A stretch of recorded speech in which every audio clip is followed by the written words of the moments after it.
매해마다 고난주간 때면 우리가 십자가를 묵상합니다.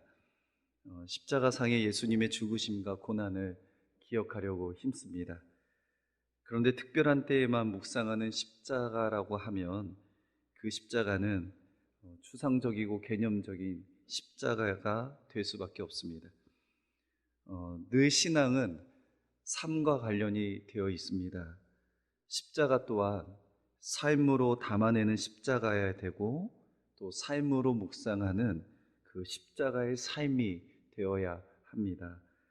특별히 고난주간을 맞이하는 오늘 종려주일 때에 예수님과 함께한 사람들 중 십자가를 바라볼 뿐만 아니라 자신의 삶에서 십자가를 적용했던 성경의 인물을 나누고자 합니다. 오늘 본문에 등장한 세례 요한의 이야기입니다.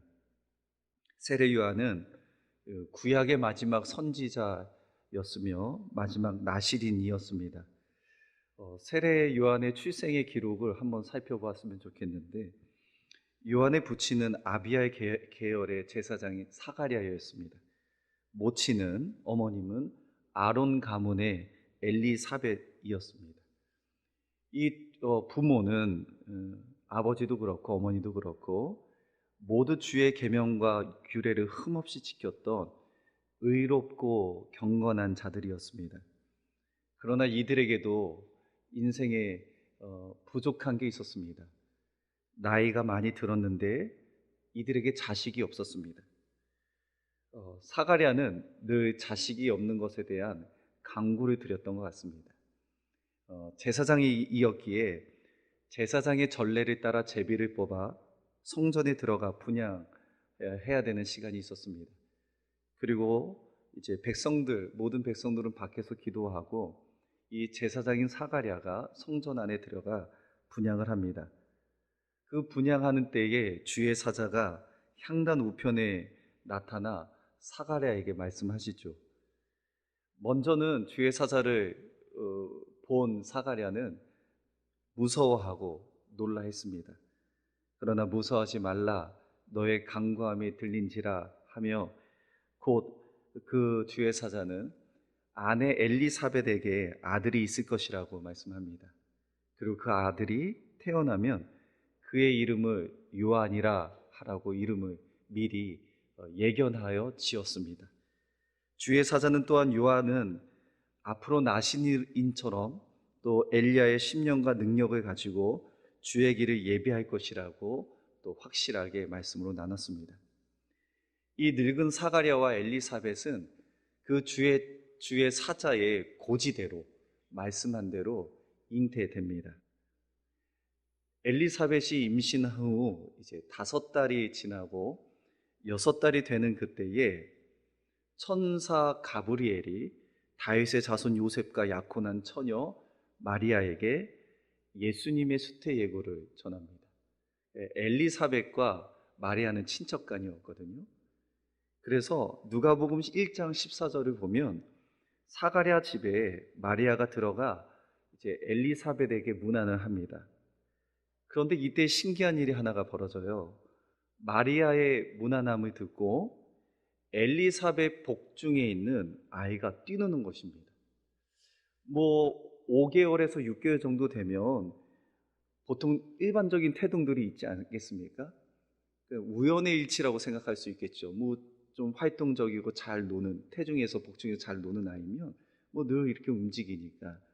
그러나 성경은 그 엘리사벳 태동 중에 움직이는 그 아이에 대한 감정을 기록하고 있습니다. 누가복음 1장 44절의 말씀을 보면요, 보라, 내 문안하는 소리가 내 귀에 들릴 때에 아이가 내 복중에서 어떻게 뛰놀았다고요? 기쁨으로 뛰놀았다. 이 기쁨이란 단어는 큰 기쁨입니다. 큰 즐거움입니다. 예수님을 엘리사벳의 태중에서 이제 맞이하고 있는 겁니다.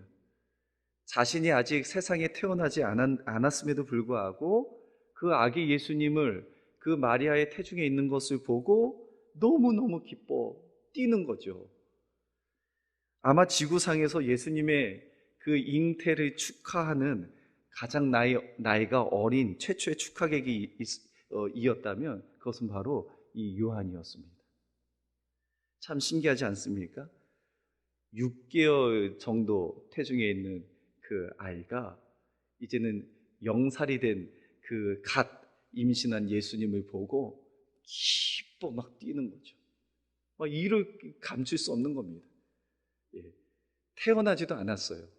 그러나 예수님의 그 문안, 마리아가 들어올 때에 그 태중에 있는 예수님을 보고 엘리사벳의 태중에 있는 그 요한이 막 기쁨으로 뛰노는 겁니다.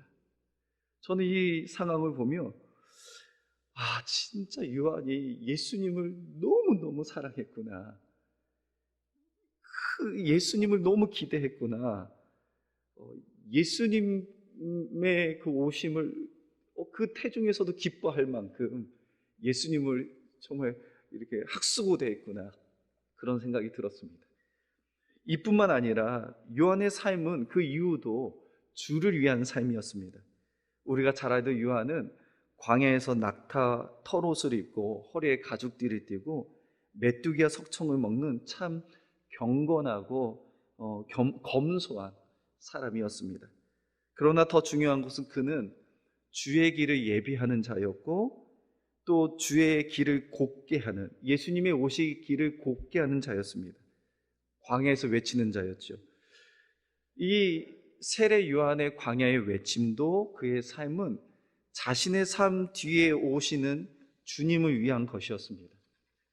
태중에서도 그랬고 그의 삶이 그랬습니다. 특별히 세례 요한이 요단강 건너편에서 사역을 했습니다. 수많은 사람들에게 물로 세례를 베풀었죠. 세례 요한이 세례를 베풀었던 그 요단강은 역사적으로 중요한 두 사건이 있습니다. 하나는 이스라엘 자손이 여호와의 약속의 땅 그곳을 향해 요단강을 건너는 사건이 있었습니다. 여호수아 3장에서 이제 모압 평지에서 출발한 이스라엘이 요단강 앞에 서게 됩니다. 그런데 하필 이때가 곡식을 거두는 시기로 그 물이 언덕에 넘칠 정도로 많아질 때입니다. 모맥 거두는 시기 3월 달에서 4월은 가나안에서 늦은 비가 내리는 데다가 헤르몬 산의 눈이 녹을 때여서 물이 범람하여 넘칠 때였습니다.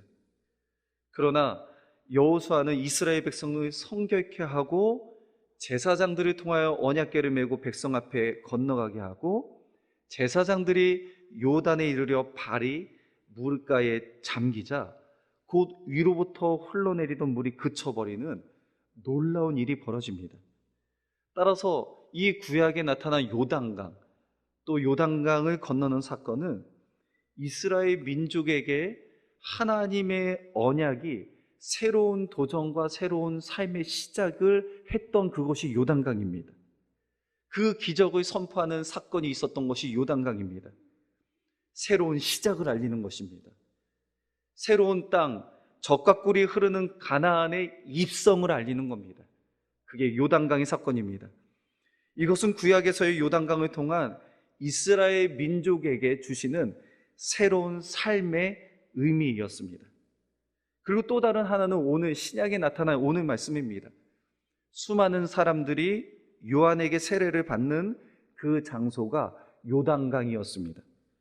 요단강에서 세례를 이제 베푸는 거죠. 요한이 세례를 주는 겁니다. 비록 물의 세례였지만 사람들의 회개를 촉구하고 그 촉구를 통해서 새로운 삶으로 나아갈 수 있는 그 시작점, 기회를 제공하는 장소가 요단강이었습니다. 그 요단강에서 세례 요한은 물로 정결 의식을 통해서 새로운 삶을 열어내고 있는 겁니다. 마태복음 3장 1절과 2절의 말씀 보면요, 그때에 세례 요한이 이르러 유대 광야에서 전파하여 말하되 회개하라 천국이 가까이 왔느니라 하였으니 8절이요 그러므로 회개에 합당한 열매를 맺고 10절 이미 도끼가 나무 뿌리에 놓였으니 좋은 열매를 맺지 아니하는 나무마다 찍혀 불에 던져지리라. 세례 요한의 물의 세례를 받는 자들은 회개를 통하여 새로운 삶으로 나아갈 기회를 그 요단강에서 지금 얻고 있는 겁니다.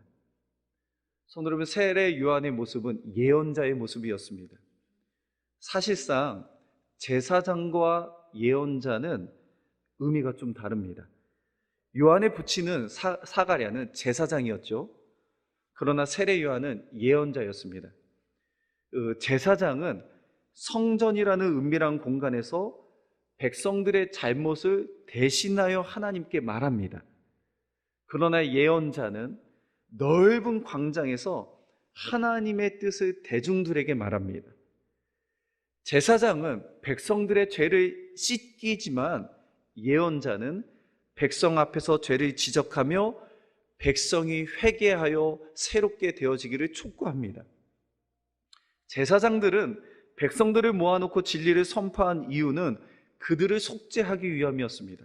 그러나 예언자들은 백성을 모아놓고 진리를 선포한 이유는 그들로 다시 새롭게 시작하기 위함이었습니다. 지금 요단강의 의미에 대한 말씀을 나눈 겁니다. 요단강은 단순한 지역적 의미에서 끝나는 것이 아니라 새로운 삶의 시작이라는 그 장소이고 그 순간이었습니다.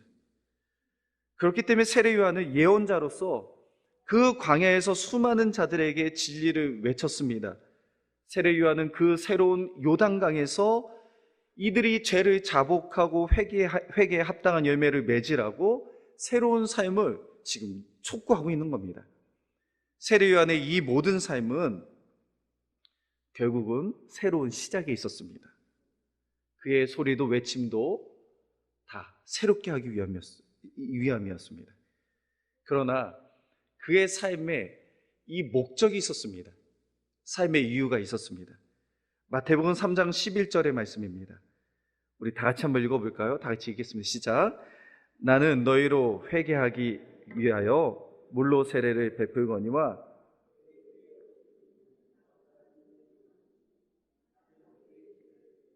감당하지 못하겠노라. 그는 성령과 불로 너에게 세례를. 성도 여러분, 마태복음 3장 11절에 그 요단강의 새로운 곳에서 세례 요한이 수많은 사람들에게 회개를 촉구했습니다. 그리고 새로운 삶에 대한 그 방향을 열어놓았죠. 그러나 그 열어놓는 이유가 누구를 위한 것이었습니까? 내 뒤에 오는 그의 신을 뒤기도 감당치 못하는 예수님을 위한 삶이었습니다. 예수님께서 주시는 성령과 불로 주시는 성령의 세례를 지금 준비하고 있는 겁니다. 태중에서도 예수님 보고 기뻐 뛰놀았잖아요. 그러나 그의 사역도, 광야에서 외치는 그의 삶도, 그 뒤에 오시는 예수님을 위해서 요단강에서 검소하게, 때로는 그 안에서 아무도 알아주지 않지만 광야에서 회개를 촉구하고 외치는 자의 삶이었습니다. 이 모든 이유가 예수님을 위한 것이었습니다. 주님의 길을 준비하는 것이었죠. 요한복음 3장 30절의 말씀, 오늘 본문의 말씀인데 이것도 다 같이 한번 읽겠습니다. 시작. 그는 흥하여야 하겠고 나는 쇠하여야 하리라. 세례 요한에게 예수님은 전부였습니다. 광야에서 외쳤던 것, 요단강에서 물로 세례를 베푸는 것, 모든 이들에게 회개의 말씀을 전하는 것도 그의 삶의 전부가 예수님에게만 집중되었다는 사실이고, 주님의 길을 예비하는 삶이었고 곧게 하는 세례 요한의 삶이 고스란히 보여지는 겁니다. 심지어 요한복음 3장 30절의 배경은 수많은 요한의 제자들이 다른 편에서 예수님께서 세례를 베푸시는 것을 보고 세례 요한에게 물었을 때의 대답입니다. 어떤 이야기냐면, 당시에 세례 요한이 이 제사장, 마지막 구약의 선지자였고 하나님의 길을 준비하는 자였기 때문에 대단한 경건한 지도자였습니다. 그래서 요단강에서 물로 세례를 받으려고 수많은 곳에서 세례 요한한테 오는 겁니다. 그러나 한 곳의 요단강 건너편에서 예수님이 오셔서 첫 공생애를 시작하며 세례를 베푸시는데 물과 더불어 성령의 세례를 주시는 겁니다. 그렇기 때문에 이미 요한에게 세례를 받은 요한의 제자들은 그렇게 새롭게 등장하여 세례를 주는 예수라는 존재에 대해서 인식을 못한 겁니다. 물어보는 겁니다. 저쪽 요단강 건너편에서 세례를 줍니다. 세력 싸움인 것 같죠. 지금 인기가 있는 흥황했던 요한의 그 영적인 지도력 앞에 예수님이라는 그 신흥 이 종교 지도자가 일어나는 겁니다. 세례를 막 주면서요. 그러니까 요한의 제자들은 그걸 막아야 되잖아요. 그러니까 요한에게 물어봅니다. 다른 편에서 그 예수라는 사람이 세례를 베풉니다. 그때 오늘 3장 30절의 말씀을 하는 겁니다. 그는 흥하여야겠고 나는 쇠하여야 하리라. 이 말씀을 원어로 직역하면 이겁니다. 나는 점점 더 작아져야 하고 그는 점점 더 커져야 됩니다. 제 영어 성경에 보면 이렇게 나와 있습니다. He must become greater, I must become less. 어떤 뜻이냐면 그분은 더 위대하고 크셔야 되고 나는 점점점 사라지고 없어져야 됩니다. 이것은 세례 요한의 삶에서 드렸던 예수님을 향한 고백이었습니다. 하나님의 놀라운 사역을 감당했던 세례 요한, 하나님의 선지자고 예언자임에도 불구하고 그는 늘 예수님의 신을 들기도 감당지 못하는 자신의 지극히 낮은 그 모습을 깨닫고 살았습니다. 이 말은 그만큼이나 예수님을 사랑했던 사람입니다. 그만큼이나 그의 인생이 예수님께 집중했던 삶입니다. 그분이 어떤 분이신지를 알았기에 태중에서도 그를 기쁨으로 맞이하고 그의 삶으로 그를 섬겼던 예수를 삶으로 담아냈던 세례 요한의 모습이었습니다. 사도 바울의 고백처럼 내가 그리스도와 함께 십자가에 못 박혔나니 그런즉 이제는 내가 사는 것이 아니요 오직 내 안에 그리스도께서 사시는 것이라. 세례 요한이 자기의 삶을 살았습니다. 자기도 나름 열심으로 그 광에서 외쳤습니다. 그러나 그 모든 이유가 예수 그리스도, 그 모든 삶의 목적이 예수님이셨습니다. 그리고 예수님뿐만 아니라 그 예수님 앞에, 예수님의 등장 앞에, 예수님의 나타나심 앞에 이제는 내가 점점 쇠해야겠다. 그 안에는 예수님을 얼만큼 존귀케 여겼는지, 예수님을 얼만큼 이가 사랑했는지를 깨달을 수 있는 부분입니다. 예수님이 등장하자마자 기쁨으로 맞이합니다. 오늘 말씀도 한번 볼까요? 3장 29절입니다. 3장 29절 자막은 없지만 한번 보실까요? 이렇게 나와 있죠. 신부를 취하는 자는 신랑이나 서서 신랑의 음성을 듣는 친구가 크게 기뻐하나니 나는 이러한 기쁨으로 충만하였더라. 신부를 취하는 자는 신랑이나 서서 신랑의 음성을 듣는 친구가 크게 기뻐하나니 나는 이러한 기쁨으로 충만하였더라. 어떤 말씀입니까? 예수님이 세례를 주시는 그 모습을 보며 자기가 주인공이 아니더라도 그 기쁨이 충만한 겁니다. 예수님의 충만이 내 충만이 되는 겁니다. 예수님의 이 땅에 오심의 그 구원의 기쁨이 이 세례 요한의 기쁨이 되는 겁니다. 이 세례 요한의 고백 속에, 그의 삶 속에 무엇이 보이십니까? 예수님이 보이지 않습니까? 그리고 예수님의 그 십자가의 의미가 보이지 않습니까? 오늘 세례 요한이 예수님을 삶으로 담아냈다는 의미는 두 가지로 우리가 결론 질 수 있습니다. 첫째는 예수 그리스도를 온전히 전한 새로운 삶을 준비하고 외치는 자였다는 겁니다. 세례 요한은 주저함 없이 예수님을 기대하고 예수님의 오심을 선포했습니다. 이것은 예수님을 사랑하지 않으면 있을 수 없는 일입니다. 예수님께 집중하지 않으면 나만의 삶을 살지 예수님의 오심과 나의 삶은 아무런 관련이 없습니다. 상관이 없습니다. 늘 하나님의 나라와 예수님을 기억했기 때문에 그는 준비할 수 있었습니다. 새로운 삶에 대한 그 선포를 요단강에서 외칠 수 있었습니다. 그 대상은 당시에 가장 권력과 힘을 가진 바리새인들과 사두개인들이었습니다. 그러나 그들이 위축되지 아니하고 철저하게 그들에게 복음적 회개를 촉구합니다. 회개에 대한 합당한 열매를 맺으라고 하죠.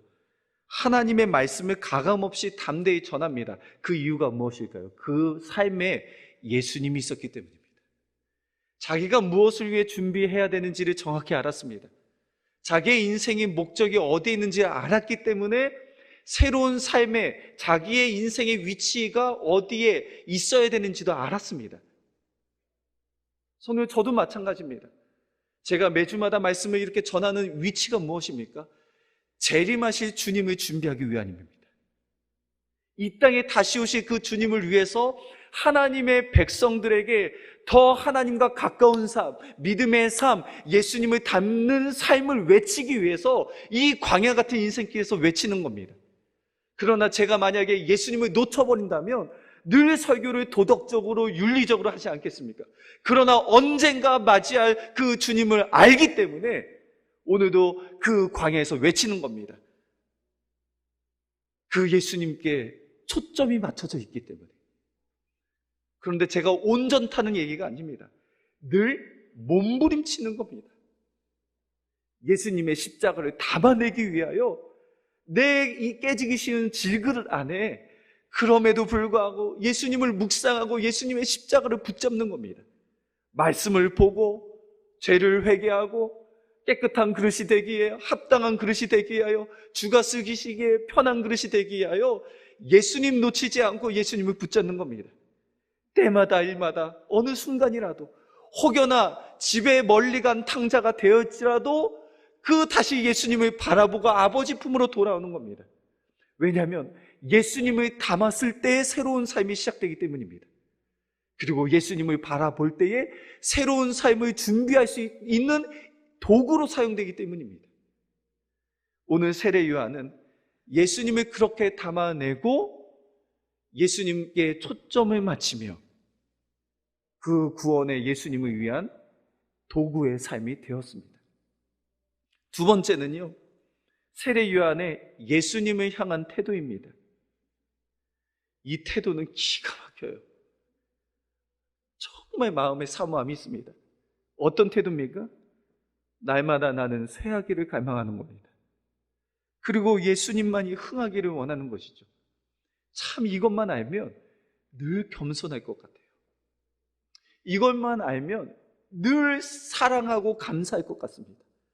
내가 무엇을 해도 늘 쇠하기를 간구하는 마음이 있다면, 내가 죽고 예수만 살기를 원한다면, 세상과 나는 간곳 없고 구속한 주만 있기를 소망한다면,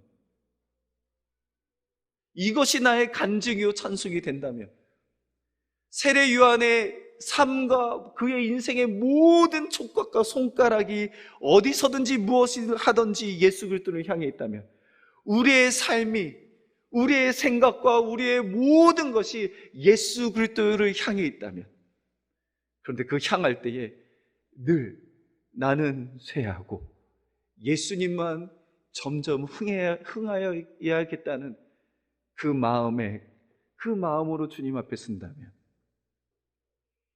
그의 존재는 예수밖에 없습니다. 그의 인생의 목표도 예수밖에 없죠. 그의 순간순간의 삶의 방향성도 예수님밖에 없습니다.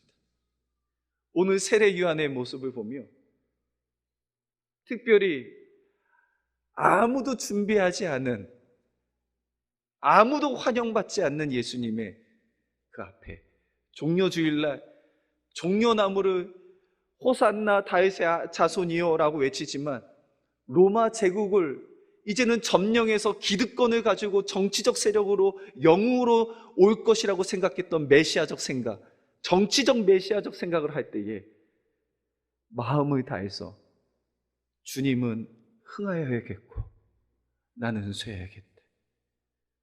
예수님의 참된 이 땅에 오심의 의미를 알고 예수님이 누구신지를 알고 그의 내 인생이 어떻게 사용되어지는지를 그 광야에서 그 위치를 지키며 그것도 교만한 마음이 아니라 나는 늘 쇠해야겠고 그는 흥하여야겠다라고 고백하는 세례 요한. 성도 여러분, 이 세례 요한의 삶이 예수님을 고스란히 담아내는 삶이 아닌가 봅니다. 이 세례 요한의 그 생각과 마음이 예수님을 온전히 생각하는 그 세례 요한의 모습이 아닐까 생각해 봅니다. 이제 말씀의 결론을 맺겠습니다. 날마다 우리 성도님들이 예수님 놓치지 않았으면 좋겠습니다. 특별히 종료주일과 고난주간을 한 주일간 보내는데 코로나가 거의 3년 긴 어둠의 터널 같은 곳을 우리가 지나가고 있습니다. 여전히 지금 확진자들이 많아지는 상황이지만 이번 2022년 고난주간 때는 예수님을 다시 붙잡는 시간들 되기를 원합니다. 성도 여러분, 예수님 붙잡지 않으면 단순한 코로나가 문제가 아니고 내 신앙의 안개와 같은 짙은 어려운 시간들이 분명히 옵니다. 코로나가 아니라 이로 비롯된 믿음의 깊은 침체와 침륜이 일어납니다. 이거 일어날 수 있는 것은 사람의 위로도 아닌 이 나라의 정책도 아닌 오직 예수 그리스도밖에 없습니다. 그렇기 때문에 우리 이렇게 좀 적용해서 결단하셨으면 좋겠습니다. 이번 고난주간 때 우리 시민교회 모든 전 세대가 하나님의 말씀을 다시 보는 시간이었으면 좋겠습니다. 큐티의 말씀을 그렇게 함께 묵상하면 좋겠고요. 특별히 홀로 서기 힘들 때가 있어요. 나도 자신도 압니다. 나 자신도 압니다. 내가 지금 일어나야 되는데 하나님 앞에 이 영적인 회복을 해야 되는데 근데 이게 참 힘겨울 때가 있거든요. 그렇기 때문에 월요일부터 영상 예배로는 저희가 드리지 않습니다. 그 이유는 정말 뜨겁게 기도하고 싶어서 그래요. 하나님의 성전에 와서 뜨겁게 기도하는데 그냥 기도하는 게 아니라 그날에 주시는 말씀을 가지고 우리의 성도님들의 지체의 삶을 나누고 실제적으로 중보하여 서로 위해서 기도하는 시간이었으면 좋겠습니다. 늘 예배라 함은 제가 말씀을 전하고 한 1, 2분 정도 결단 기도하고 그러고 다 가정으로 가잖아요. 그런 거 말고 말씀을 깊게 살피고 그 말씀이 주시는 어떤 적용과 권면과 책망 속에 자기를 드러내고 기도하고 혼자 기도하는 것이 아니라 서로 때를 지어 함께 기도하는, 그래서 이것을 통해서 우리가 새로운 잊었던 믿음의 도전이 일어나고 특별히 고난주간에 예수님의 복음 그 십자가의 능력을 붙잡고 경험하는 시간을 가지려고 합니다. 저도 이걸 놓고 고민을 많이 했습니다. 보통 저희가 새벽 기도로 드렸잖아요. 그런데 아니다. 저녁에 모이자. 그리고 저녁에 모일 때 제가 쭉 설교를 할 수 있지만 아니다. 하나님이 저한테 말씀하신 강력한 권면이 있으셨습니다.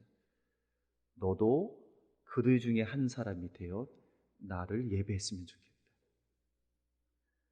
너도 눈물로 뜨겁게 성도들 속에 들어가 함께 기도했으면 좋겠다. 그들의 현실의 문제와 아픔을 가지고 그 문제를 위해서 뜨겁게 기도했으면 좋겠다. 그 십자가의 추상적 십자가를 붙잡지 말고 우리 삶에 체험되는 그 십자가 예수님을 붙잡고 같이 함께 뜨겁게 기도했으면 좋겠다. 그래서 저도 짧게 그날의 큐티의 말씀을 요약해서 전해드리고 상당히 많은 부분들을 성도님들이 나눌 수 있도록 그 나눔의 장을 마련하고 그리고 거기서 기도하고 거기서 모임을 끝내려고 합니다. 새로운 시도긴 하지만 그러나 제 마음속에는 두세 사람이 모인 곳에 하나님이 함께 하신다는 이 말씀을 빗대어서 계획했습니다. 많이 오는 게 중요한 게 아닙니다. 예수님을 담아내고자 하는 사람이 오는 게 중요합니다. 성전에 오는 게 중요한 게 아닙니다. 가난한 마음으로 주님 앞에 다시 회복하는 그 믿음의 거룩한 도전을 하고 오는 자가 중요한 겁니다. 성도 여러분, 2022년 이 고난주간이 우리 시민교회의 큰 어떤 향유옥합이 깨어지듯 그럴 때 아름다운 향기가 우리의 가정을 되살리고 우리 교회를 다시 한번 회복시키는 이런 주간 되기를 축복합니다. 그래서 소외되지 않으시고 이 하나님이 계획하신 놀라운 그 섭리 안에 오늘 세례 요한처럼 광야에서 주의 길을 예배하는 자처럼 다 참석하셔서 함께 기도하고 눈물로 격려하고 예수님의 십자가 다시 바라보고 지금 전 세대라고 해서 장년, 마을, 실버 마을, 그 다음에 우리 청년, 햇세대 청년 마을, 다음 세대 아이들까지 다 오라고 했습니다. 아이들도 두세 명 모이면 그 두세 명 각 부서실에서 엎드려 기도하라고요. 전도사님들이랑 같이 그날에 주시는 말씀 붙잡고 기도하라고. 저희도 마찬가지입니다. 두세 사람 괜찮습니다. 그러나 그 두세 사람의 기도가 하나님의 보좌를 흔들어 세례 요한의 이 했던 놀라운 그 우요단강에서 되어진 역사들이 일어날 것으로 믿습니다. 그렇다면 그 두세 사람 그 중에 내 인생이 포함되기를 원하고 내 자녀들이 포함되기를 축복합니다. 그래서 모두 참석하셔서 또 수요일 날에는 또 영상 예배도 동일하게 하고 금요일 날에는 잘 아시죠? 우리 하기선 사모님 폐가 없으신데 그렇게 찬양 사역을 하십니다. 특별히 고난주간 때 인생의 깊은 고난을 가지고 계시는 그 사모님의 인생을 통해 이번에 코로나를 지나면서 죽을 고비를 여러 번 넘기셨대요. 엄청 힘드셨나 봅니다. 코로나가 걸렸는지 안 걸렸는지는 제가 아직 확실하게 모르나 제가 듣기로는 숨도 쉬기 어려운데 이 코로나 때문에 엄청 힘드신 시간을 보냈지만 그 고난 중에서 어떻게 십자가를 바라봤는지 그 고난 중에서 어떻게 삶으로 십자가를 담아내는지 그 삶의 이야기를 들으려고 오시게 되었습니다. 그 이유는 우리 성도님들도 지금 삶이 녹록지 않기 때문에 이 삶에서 보는 십자가가 정말 우리가 경험하고 있는 십자가 아니겠습니까? 주일날 듣는 십자가에서는 멈추면 안 되지 않겠습니까? 내 고난 중에 보는 그 예수님이 진짜고 내 현장에서 삶에서 보는 예수님이 진짜 아니겠습니까? 그래서 이번 한 주간 기대하는 마음으로 또 기도하는 마음으로 그렇게 함께 하셨으면 좋겠습니다. 이 시간 우리 결단 찬양하도록 하겠습니다.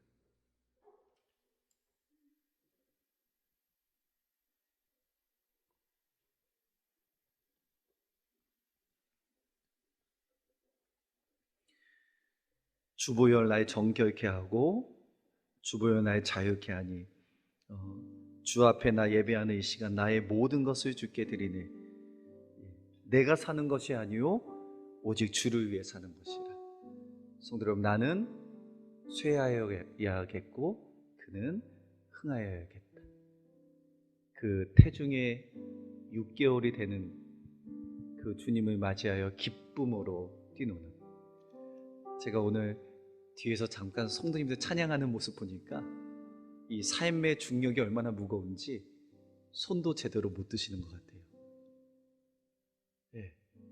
들어도 그냥 이명호 목사님이 인도하시면서 드니까 찬양팀, 그러니까 찬양팀들도 그렇고 다 제가 뒤에서 볼 때에 주여 우리에게 기쁨을 회복하게 하옵소서라는 기도가 나왔습니다. 태중에서 뛰놓는 세례 요한에 주셨던 그 기쁨, 이번 고난 주간을 통하여 회복하게 하옵소서. 그 자유함 회복하게 하옵소서. 이전에 뜨거웠던 우리의 믿음의 그 순간 다시 회복하게 하옵소서. 그리고 오늘 고백된 것처럼 늘 나는 쇠하겠지만 그는 흥할 때 주님께서 그 구원의 사역을 준비하는 곳에 내 인생의 만족과 내 인생의 사용됨의 기쁨, 감사가 회복되게 하옵소서라는 기도가 나왔습니다. 성도 여러분, 우리의 손을 주님 앞에 드는 것이 이 삶의 무게 때문에 처지면 안 됩니다.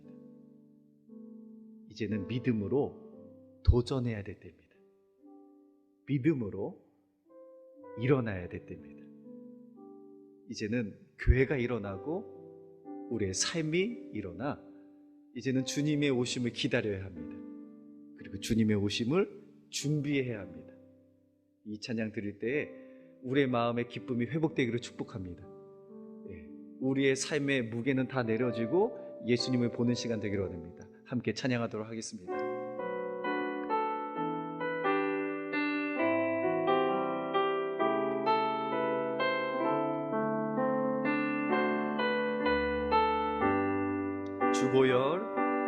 주보혈 날 정결케 하고 주보혈 나 자유케 하니 주 앞에 나 예배하는 이 시간 나의 모든 것을 주께 드리네. 주의 손 날 위해 지키셨고 주의 발 날 위해 박히셨으니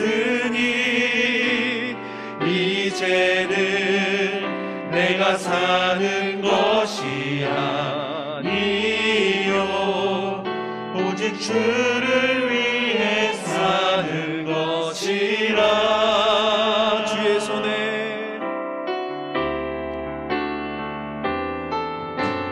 주의 손에 나의 손을 보게도 또 주의 발에 나의 발을 보게요. 나 주와 함께 죽고 또 주와 함께 살리라. 영원토록 주 위에 살리라. 주의 손에 나의 손을 보게도 또 주의 발에 나의 발을 보게요. 나 주와 함께 죽고 또 주와 함께 살리라. 영원토록 주 위에 살리라. 자리에서 일어나겠습니다. 다시 할까요? 주보혈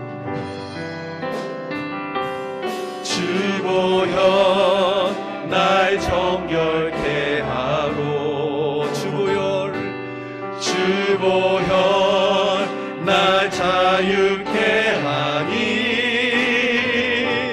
주 앞에 나 예배하는 이 시간 나의 모든 것을 주께 드리네. 다시 한번 찬양할게요. 주보혈 날 정결케 하기. 주보혈 날 정결케 하고 주보혈 날 자유케 하니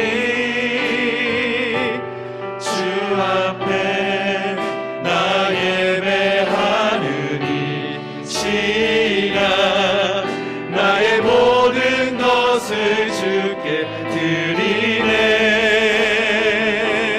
주의 손 날 위해 지키셨고 주의 발 날 위해 박히셨으니 이제는 사니 오직 주를 위해 사는 것이라. 오직 주를 위해 사는 것이 우리 안에 기쁨이 회복되기를 원합니다. 아멘. 주님, 주의 손에 나의 손을 보게고 또 주의 발에 나의 발을 보게요. 나 주와 함께 죽고 또 주와 함께 살리라. 영원토록 주 위에 살리라. 주의 손에 나의 손을 보게고 또 주의 발에 나의 발을 보게요. 나 주와 함께 죽고 또 주와 함께 살리라. 영원토록 주 위에 살리라. 주의 손에 나의 손을 보게고 주의 손에 나의 손을 보게고 또 주의 발에 나의 발을 보게요. 나 주와 함께 죽고 또 주와 함께 살리라. 영원토록 주 우리 한 번 더 찬양할까요? 주의 손에 나의 손을, 주의 손에 나의 손을 보게고 또 주의 발에 나의 발을 보게요. 나 주와 함께 죽고 또 주와 함께 살리라. 영원토록 주 위에 살리라. 주 위에 살리라. 성도 여러분, 세례 요한의 모습을 보면서 예수님을 고스란히 담은 그의 삶을 보며 사모함이 있었습니다.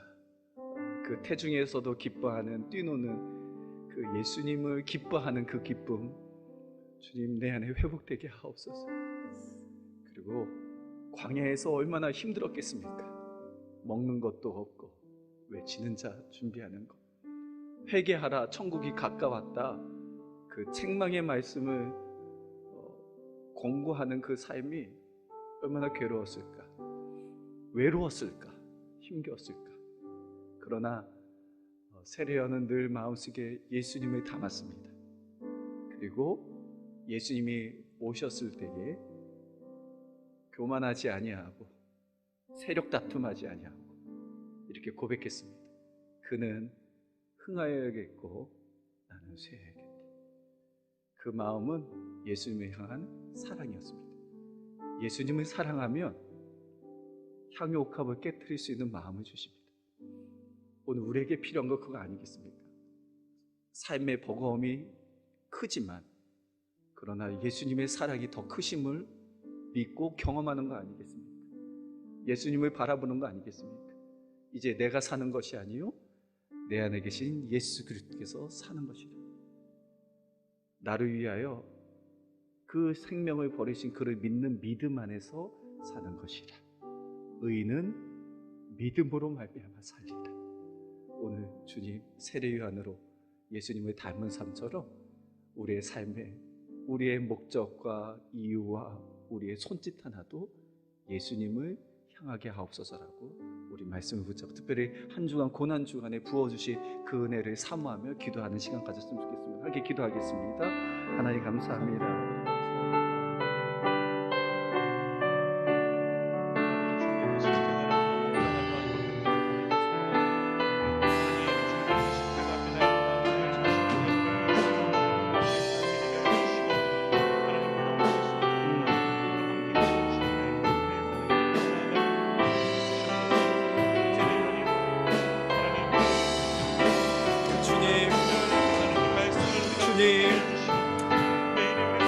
예수님을 닮고자 합니다.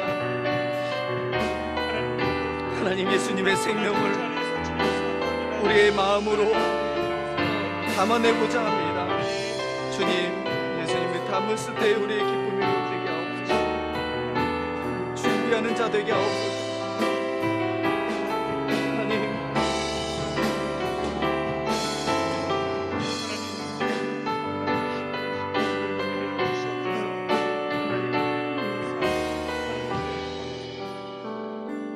하나님, 오늘 말씀을 가지고 우리가 하나님 앞에 결단하여 기도합니다. 세례 요한이 예수님을 얼마나 사랑했는지 태중에서도 예수님을 만나는 첫 대면 속에 뛰놀았던, 기쁨으로 뛰놀았던 모습 보며 하나님, 우리가 놓쳤던 거 아니겠습니까? 하나님, 우리가 잃어버린 건 아닙니까? 예수님 앞에 예배하는데 우리의 인생의 힘겨움 때문에 기쁨을 놓쳤던 거 주님 다시 회복하게 하옵소서. 하나님, 예수 그리스도를 위하여 광야에서 외치는 삶, 새로운 삶을 준비하는 것도 우리가 잊었던 거 아니겠습니까? 하나님, 우리의 이 땅에 여전히 생명을 보존해 주시는 것, 다시 재림하실 주님을 만나기 위하여 우리를 예수님의 오심과 하나님의 나라를 선포하는 도구로 사용하시려는 거 아닙니까? 하나님, 또 우리의 마음에 힘들어서 잊었던 것도 하나 있습니다. 나는 쇠하야겠고 그는 흥하여야 하겠다. 하나님, 오늘 세례 요한이 담았던 예수님, 이번 고난주간에 우리도 담고자 합니다. 하나님, 가난한 마음으로 삶이 힘든 만큼 예수님 앞에 더 간절하게 나가 예수님을 붙들려 합니다. 주여, 우리에게 은혜를 베푸시고 주여, 우리를 긍휼히 여기시고 다시 한번 강하게 하여 주옵소서. 하나님, 우리의 삶이 예수님을 온전히 담아내는 삶 되게 하시고, 비록 질그릇처럼 깨지기 쉬운 그릇이지만 그래도 예수님을 포기하지 않는 마음 허락하여 주셔서 오늘 주님이 죽으셨지만 다시 살아나셔서 그와 연합된 자를 다시 부활로, 생명으로 살려주시는 그 구원의 영생의 은혜를 우리가 부활주의 때 경험하고자 한 주간 나는 죽고 예수만 살고 바라보기를 원하오니, 하나님, 우리를 쳐서 복종하며 예수님의 십자가에 복장하는 시간 되게 하옵소서. 한 주간 믿음 안에서 살게 하여 주시고 말씀 속에 살아가게 하시고 말씀을 붙잡고 기도하는 은혜가 이 성전 안에서 가득하게 하여 주옵소서. 지금은 우리의 인생의 선한 목자 되어주시는 우리 구주 예수 그리스도의 은혜와 성부 하나님 아버지의 다음 없는 사랑과 보혜사 성령의 감화교 인도 충만케 하심이 세례 요한처럼 예수님을 삶으로 담으며 늘 자신은 쇠하여겠고 예수님을 흥하여겠다 고백하며 광야에서 외치는 새로운 삶을 준비하는 자가 되기를 원하는 우리 사랑하는 시민교회 모든 교우들 머리 위에와 이들의 삶의 현장 위에와 이들의 가정과 자녀와 생업과 건강 위에, 특별히 한 주간에 있을 고난주간의 특별 기도회 위에 이제로부터 영원토록 함께 있을지어다. 아멘.